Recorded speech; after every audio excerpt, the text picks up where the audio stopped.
مهمة قدمها النجم المعروف مبابي نجم ريال مدريد، النجم الحريف ذو الابتسامة الجميلة. قال فيهم 3 حاجات مهمة جدا. قال لك أول حاجة: أنا كان حلمي اللي أنا أبقى لاعب كبير وفي ريال مدريد بالذات، قال وحققته والحمد لله.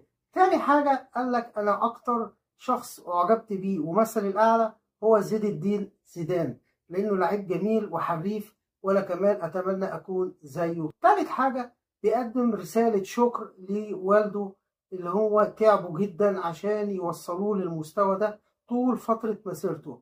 امبابي لعيب حريف جدا، ونقدر نقول إن هو واحد من النجوم والمواهب المعروفة حاليا في عالم كرة القدم. وبصراحة الأيام اللي جاية هي الأيام بتاعته كلها، لأن امبابي حريف ولعيب. لو انتوا بصيتوا لكل لمساته بيحط الكورة بحرفنة ومتعة، حريف حريف. كمان امبابي بيقول لك: أنا أتمنى مع ريال مدريد